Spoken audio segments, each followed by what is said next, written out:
Guys, তোমরা সবাই কেমন আছো? আশা করি ভালো আছো, আমিও ভালো আছি। তোমাদের তমসা দিদিভাই একটা নতুন ব্লগ নিয়ে চলে এসেছে। দেখো আজকে সকাল সকাল কিন্তু স্নান হয়ে গেছে। কেন বলো তো? জানোই তো তোমরা সবাই, অম্বুবাচী পড়ে যাবে, তো মাথা শ্যাম্পুটা করে নিলে ভালো হয়। আবার কবে শ্যাম্পু করবে এখন তার ঠিক নেই, কারণ অম্বুবাচী ছাড়তে ছাড়তে বৃহস্পতিবার শ্যাম্পু করবো না, শুক্রবার গুরুবার করি না, তাই জন্য আজকে করে নিলাম। তো আমাদের দেখো টিফিনটা খাওয়া হয়ে গেছে, সেটা শেয়ার করতে পারিনি কারণ অনেকটাই ব্যস্ত ছিলাম। তো দেখো খাওয়া হয়ে গেছে অলরেডি, মায়ের কিন্তু ভাত রান্না হয়েও গেছে। এইদিকে দেখছি মায়ের কিন্তু মাছের মাথা দিয়ে চচ্চড়ি, আর ওইদিকে উচ্ছে তরকারি করা হয়ে গেছে। এখনও আনাজ কুটতে বাকি রয়েছে। মা ওইদিকে চলে গেছে মাছ বাছতে, মাছ কাটতে। মাছগুলো কেটে নিলে তবে আমি ধোব। আর দেখো বাপিও সকাল সকাল আনাজ নিয়ে চলে এসছে, বাপিও বেরিয়ে গেছে আজকে, বুঝতেই পারছো। আর দেখো ঘর দুয়ার পরিষ্কার হয়ে গেছে, সবই হয়ে গেছে, ছোটো ছেলে স্নান হয়ে গেছে। আর দেখো বাইরে কিন্তু ঝিরঝির করে বৃষ্টি পড়ছে, তোমরা বুঝতেই পারছো। অম্বুবাচী তো বৃষ্টি তো হবেই বলো। তো গাইস চলো, বৃষ্টির মধ্যে তো আমাকে এখন ওই যে তোমাদের দাদাভাই আসছে। কি গো, আসতে এসো। আমাদের এখানটা প্রচুর ভয় লাগে, কারণ জল পড়ে। এই দেখ এক্ষুনি পড়ে এসো। জুতোটা পরে ঢোকার কোনো মানেই হয় না, খালি পায়ে আসো। তো গাইস তোমরা দেখতেই পেলে, তোমরা দাদাভাই আর একটু হলে পড়ে যেত। হাই করো, হাই হাই।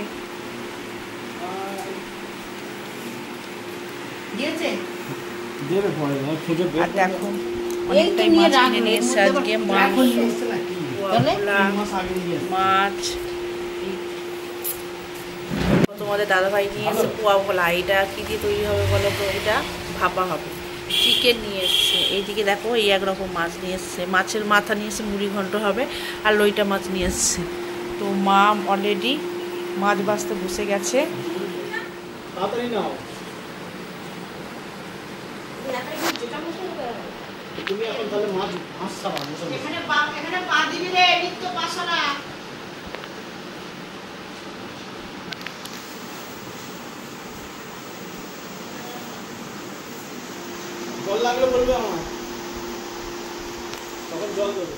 আবার চলে এসেছি তোমাদের সাথে দেখা করতে। পড়ে গেছে গাইস, দেখতে পাচ্ছ আমাদের ঠাকুরের মুখ ঢেকে দেওয়া হচ্ছে। তোমাদের দাদাভাই স্নান করে আর ঠাকুরের মুখ ঢেকে দিয়েছে, এখনো পড়েনি অবশ্য। তো চলো খাবার দাবারও তো খেতে হবে। তো এখানেও আমাদের ঠাকুরের মুখ ঢাকা দেওয়া হয়ে গেছে।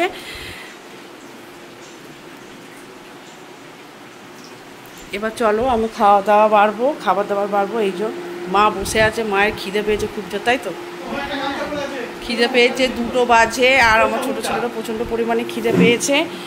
তো খাবার দাবার বাড়ছি। দেখো আজকে মেনুতে হয়েছে উচ্ছে, পটল, পেঁয়াজ দিয়ে কালো জিরে দিয়ে ভাজা। এটা হচ্ছে মাছের মাথা দিয়ে পুঁই শাক দিয়ে। মাছের মাথা তোমাদের দাদাভাই নিয়েছিল না, ওটা পুঁই শাকে দিয়ে দিয়েছি, আর মুড়ি ঘন্ট খেতে হবে না। আর এটা হচ্ছে ওই পোয়া ভোলাগুলো দেখিয়েছিলাম, ওই পোয়া ভোলার ভাপা। আর চিকেন খাবি তো? চিকেন খেতে আমার ছেলে খুব পছন্দ করে, সব বাদ দিয়ে চিকেন, আর কিছু কিন্তু খাবে না। তো গাইস এই ছিল আমাদের দুপুরের মেনু। তাও চলো তাড়াতাড়ি খাওয়া দাওয়া সেরে ফেলি, আবার বেরোতে হবে শর্ট ভিডিও করতে। বুঝতেই পারছো সপ্তাহে একদিন আমরা একটু বাইরে বেরোই। গত সপ্তাহে তো বেরোইনি, রোদ্দুরের মানে বৃষ্টি হচ্ছিলো, রোদ্দুর ছিল না বলে। আর এই সপ্তাহ বৃষ্টি হচ্ছে হালকা হালকা, তবুও একটু বেরোবো, কটা ভিডিও করবো, করে তারপরে আবার বাড়ি আসবো। তোমাদেরকে বলেইছিলাম যে সকাল সকাল খাওয়া দাওয়া করে নিই, খাওয়া দাওয়া করে বেরোবো। তো আমরা বেরিয়ে চলে এসেছি, দেখতে পাচ্ছি। আর সাথে দুজনকেই চেনো, নতুন করে বলার কিছু নেই। আর জায়গাটা দেখো তোমরা, ওইদিকে কত শালিক বসে রয়েছে, দেখতে পাচ্ছ। আর এইদিকে জায়গাটা দেখো, কত সুন্দর একটা জায়গায় আমরা ভিডিও করতে এসেছি। ভিডিও করতে হলে মানুষকে কী না করতে হয় তোমরা সব বলতে পারো। দেখো, তো আরও কিছু দেখাবো, এখন আগে কটা শর্ট ভিডিও করে নিই তারপরে।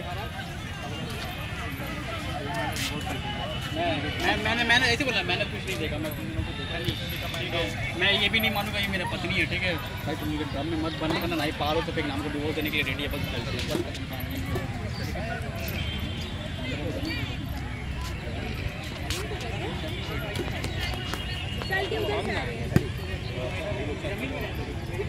जगह भी होता है ये पास में जैसे उसमें था, चलते आ रहे थे दोनों, चलते जरूरी नहीं हम लोग यहाँ पे खड़ा हो जा रहे थे, नहीं दोनों से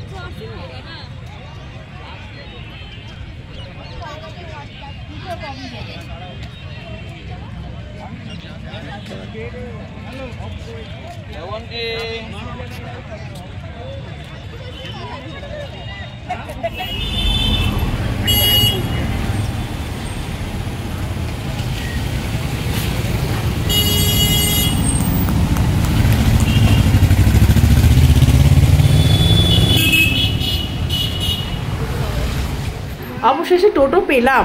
এখান দিয়ে টোটো পাওয়াটা খুব মুশকিল। তো দেখো গাইস, আমরা টোটোয় উঠেও পড়েছি, আর প্রচণ্ড পরিমাণে হাওয়া দিচ্ছে, বুঝতেই পারছো আমার চুল সরানো দেখে। তো এবার আমরা বাড়ির দিকে রওনা দেবো। আগে যাব বাপের বাড়িতে, তারপরে বাড়িতে যাব। তো চলো গাইস, আমি এবার বাড়ির দিকে যাই, কারণ অনেকটা আগে বেরিয়ে পড়েছি।